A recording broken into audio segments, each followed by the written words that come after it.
That's Izu. Now this is why we didn't see him walking around. So I'll stop here for a few moments so you can get a photo.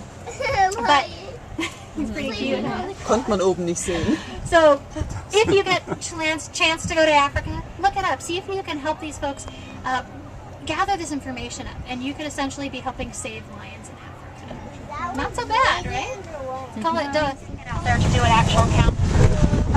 So they could be very near the brink of extinction, and we're working very hard to breed them within human care. Now, one thing that William and Gina mentioned was our SSPers.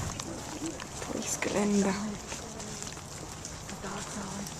Hier geht's durchs Gelände.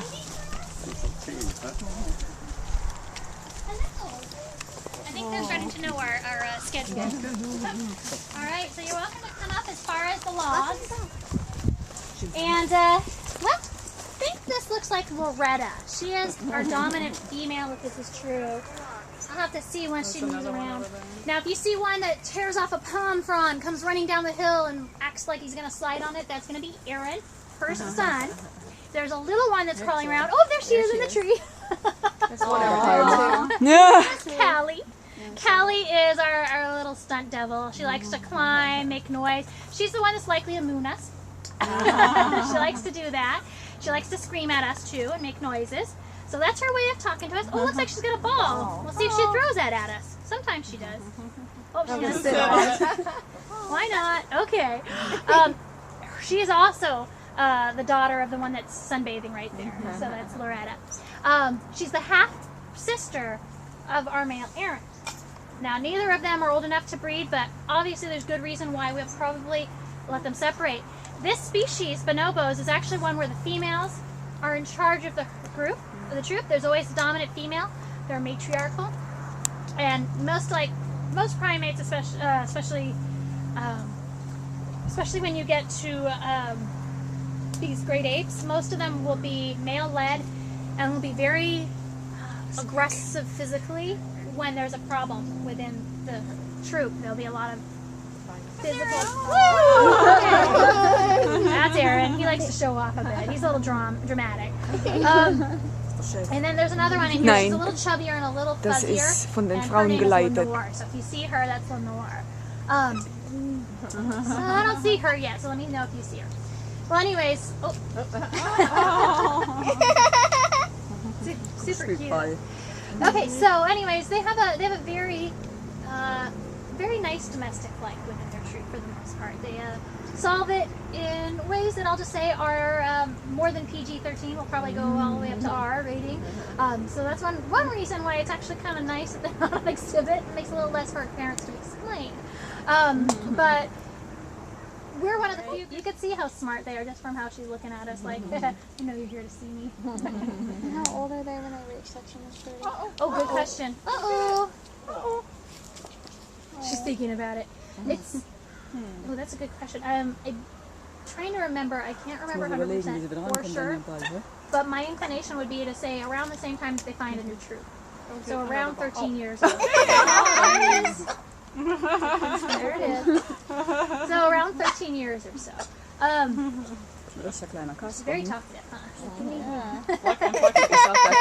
Don't try that at home. I think she's going to do sabotage. She might. Sometimes she does that. Well, obviously you guys are presenting her something new and interesting right now. You can see it's keeping her interested in what's happening, keeping her body active. Look how she's using it. That's normal behavior for them to move around, use it like that. That's why everything's so important. We try to induce those natural behaviors. Oh, back to sleep. Okay. Yay. Okay. I think she knows if she does that, she'll get us to clap too. We're trained. Yes, exactly. Well, as we get going here, before we take off, I should say, one of the things that we are doing obviously is the breeding. We're learning a lot about them. We're genetically testing a lot of the animals within the SSPs that we use. We use that information, put it in something called a stud book that contains not just genetic information, but of course the basic family genealogy, you might call it. I'm going to invite you as we get up here to throw in a couple handfuls of food for our animals. The ones we're trying to interest in this food are these animals right down below us. the left here. Sitting in that group, those are red-fronted gazelle. And notice something about how they're sitting. Someone's facing every way. There's no good angle for a predator to approach. Somebody's always looking in every direction. That's what I was mentioning when I mentioned an alert. He is gorgeous, isn't he? Look at that fur on his chest, that ruff of chest hair. You want to come over? He is handsome and he knows it. So he's in here with some girlfriends. So they're spread out throughout this area. Does that fur serve a purpose in the wild, or is it purely mate selection? That's a great question. I'm not sure. I'm not sure either. Yeah, I'm totally not sure. Adax are a desert dwelling species. Pretty much everybody in this enclosure is an animal that you'd find from the Sahara Desert. So you can see the light coloring on their coats is an indication of where they might live, especially once you know they're from North Africa, a little bit on the hotter side. These animals are very resilient to the area they lived in. And you can see, well, got a little twitching going on in the wild, but didn't stay that way. And that's the best part. We're working with a group called the Sahelo Interest, and they're helping us reintroduce some of those that we've bred here at the park back into the wild and into parts of Tunisia. So that's an amazing thing to see happen. There are, those are Ruppel's vultures. So we saw Lapith's vultures earlier. These are Ruppel's vultures. With knowledge that will help them make a difference in their own resources at home. And it has helped. A lot of these people, in these areas have started to step up and take care of their natural resources. And I'll tell you about the southern white rhino on our way back in, because that's one of my favorite stories. But this guy down here, a girl I should say, is a Cape buffalo. And you can see the rest of her family's keeping an eye on her down here. This is the #2 most deadly animal to people in all of Africa. That's a good one. One of the lions sustains injuries and spatted up and he passes away. So that's pretty good protection. Well, I'd like you all to meet our herd of reticulated giraffes. And while we look at them, I have a piece of giraffe fur I'll pass back for you to feel. And how's our cheetah stuff doing back there? I have it. From you? Oh, you can pass that right back up. Can you hand it forward? Thanks. So what you're looking at, that is most likely actually from a different species of giraffe, most likely the rostral giraffe. That's why this species is named that. Now, let me introduce you to the animals here. We have, let's see, this is Maliki that's closest to us, chewing at us.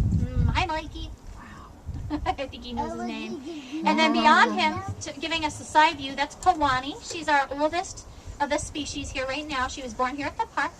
And then her half-brother is right behind her. That's Habari. And then way off somewhere down there by the tree is Willow. She's a new female that just joined out. And beyond her are some ostriches. And you'll notice we only have female ostriches. They're all brown. So we're not breeding our ostriches right now. There is a possibility in the future that we may end up. They are called Patterson Zealand. They're the ones right next to us with that little flock of skin on their neck. That's called a dewlap. Helps cool them down on hot days. And then these fuzzy ones here, we have mostly babies sitting at the food truck. But these are called ellipsin waterbuck. And you can see why. They have ellipses on their rear end. Not an unfortunate birthmark as the black rhino we saw earlier. This species of rhino got down to as few as 50 individuals at one point. 50. Still not very many. And what really took the first steps in saving them is the government of South Africa realized what a treasure they were and how they were actually helping people survive. Da sitzen die Orchelpfeifen mit ihrem Eis. Vati ein großes. Der Dom und die Mutti ein großes. Da ist die Kusche größer als das Eis. Guck mal dahin. Hilfe. Lache mal!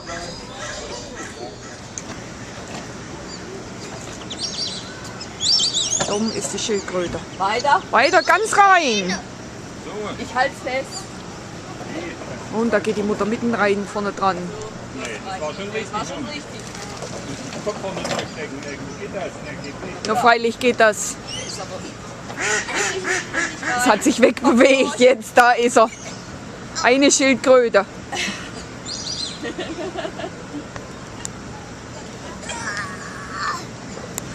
Pass auf, davon ist nicht, dass du da aus, wo die Kacke reingreifst. Oh.